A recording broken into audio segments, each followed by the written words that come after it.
নমস্কার বন্ধুরা, tasty table চ্যানেলে সকলকে স্বাগত। নিয়ে চলে এসেছি আজকে ঝরঝরে বাসন্তী পোলাওয়ের রেসিপি। অনুষ্ঠান বাড়ির মতো একদম ঠিক এই রকম ঝরঝরে বাসন্তী পোলাও আপনারাও বানিয়ে নিতে পারবেন খুব সহজেই বাড়িতে, যদি সঠিক মাপ আর পদ্ধতি ফলো করেন। আজকে শেখাবো সঠিক মাপ আর পদ্ধতিতে একদম ঝরঝরে বাসন্তী পোলাওয়ের রেসিপি। চলুন দেখে নেওয়া যাক আজকের রেসিপি। নিয়ে নিচ্ছি গোবিন্দভোগ চাল, একটু গন্ধওয়ালা গোবিন্দভোগ চাল নিতে হবে। নিয়ে নিলাম 2 কাপ, আর নিলাম আর একটু হাফ, 2.5 কাপ আমি এখানে গোবিন্দভোগ চাল নিয়েছি। জল দিয়ে প্রথমে ধুয়ে নেব চালটাকে।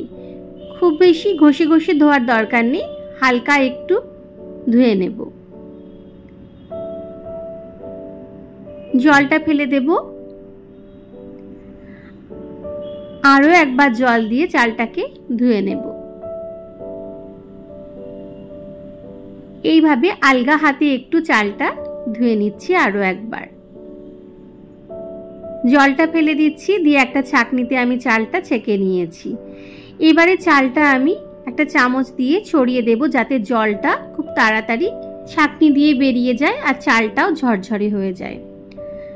চালটা বেশ ঝরঝরে করে নিয়েছি 1-2 ঘন্টা রেখে ওই রকম।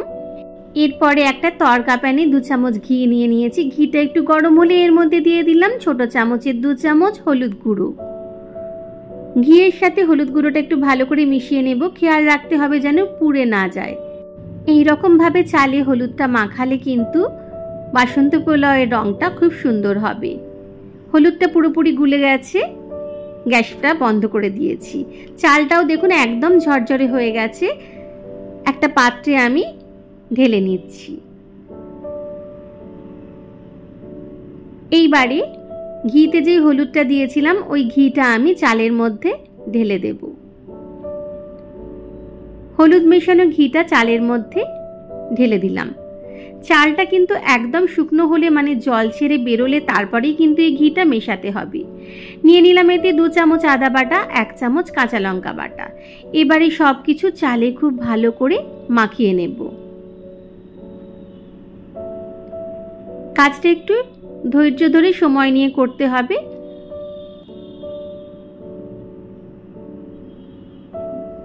সব কিছু খুব ভালো করে চালে মাখিয়ে নিচ্ছি। ভালো করে মাখানো হয়ে গেলে এবার এইভাবে চালটা রেখে দেব আরো 1-1.5 ঘন্টা। 1-1.5 ঘন্টা এইভাবে চালটা আমি রেখে দেব। 1-1.5 ঘন্টা পর একটা পাত্র নিয়ে নিয়েছি, তাতে নিচ্ছি সামান্য ভেজিটেবল অয়েল, 1.5 চামচ মতো ভেজিটেবল অয়েল নিয়েছি, আর নিচ্ছি 1 চামচ মতো ঘি।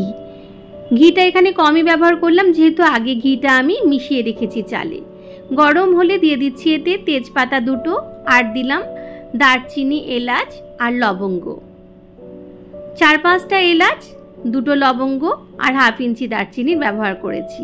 ফোড়নের গন্ধ বেরোলে এর মধ্যে দিয়ে দিলাম বেশ কিছু কাজু। কাজুটা আমি প্রথমে ভেজে নেব। কাজুটা একটু হালকা করে ভাজা হয়ে গেলে এর মধ্যে দিয়ে দেব এবারে চালটা, যেটা আমি ঘিতে মাখিয়ে রেখেছিলাম। চালটা এবার ভালো করে ভাজতে হবে।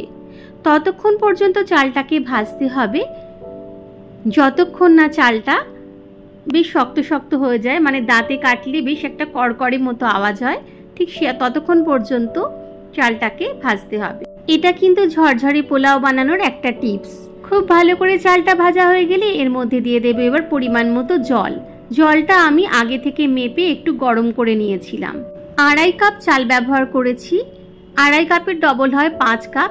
5 কাপ জল না নিয়ে আমি এখানে 4 কাপ জল নিয়েছি। যেহেতু আতপ চাল তাই জলটা ডবলের একটু কম নিয়েছি। দিয়ে দিলাম সামান্য নুন, পরিমাণ মতো লবণ, আর দিলাম 2 মুঠি চিনি, 8 চামচ মতো চিনি। দিয়ে দিলাম 4টে গোটা কাঁচা লঙ্কা। ভালো করে সব কিছু নাড়াচাড়া করে নিয়ে এবার গ্যাসের ফ্লেমটা একদম লোতে করে দিয়ে ঢাকা দিয়ে দিলাম 5 মিনিটের জন্য। 5 মিনিট পর ঢাকা খুলে নিচ্ছি। জলটা কিন্তু একদম শুকিয়ে গেছে। খুব ভালো করে নাড়াচাড়া করে নিচ্ছি সব কিছু। দেখুন একদম ঝরঝরে কিন্তু বাসন্তী পোলাও তৈরি হয়ে গেছে। আমি কিন্তু 10 মিনিট পর ঢাকাটা খুলেছিলাম। 5 মিনিট পর আমি গ্যাসের ফ্লেমটা বন্ধ করে দিয়েছিলাম। আরও 5 মিনিট আমি ঢাকা দেওয়া অবস্থাতে রেখে দিয়েছিলাম। সঠিক মাপ আর সঠিক পদ্ধতিতে পোলাও রান্না করলে ঠিক এই রকম ঝরঝরে পোলাও কিন্তু বানিয়ে নেওয়া যাবে। মানে একদম অনুষ্ঠান বাড়ির মতো ঝরঝরে পোলাও কিন্তু বানিয়ে নিতে পারবেন। ওপর থেকে আরও 4টে কাঁচা লঙ্কা চিড়ে দিয়ে দিলাম। 5 মিনিট ঢাকা দিয়ে রাখলাম স্ট্যান্ডিং টাইমের জন্য। 5 মিনিট পর ঢাকা খুলে নিচ্ছি। এবার পরিবেশন করুন ঝরঝরে অনুষ্ঠান বাড়ির মতো বাসন্তী পোলাও, সাথে মাটন কষা, চিকেন কষা অথবা পনির কোপ্তা কারি। রান্নাটি ভালো লাগলে অবশ্যই একবার এই পদ্ধতিতে বাড়িতে বানিয়ে দেখুন। আর ভালো লাগলে লাইক, কমেন্ট, শেয়ার করতে কিন্তু ভুলবেন না। দেখা হবে অন্য কোনো দিন অন্য কোনো নতুন রেসিপি নিয়ে। রেসিপিটি শেষ পর্যন্ত দেখার জন্য ধন্যবাদ। ভালো থাকবেন, সুস্থ থাকবেন।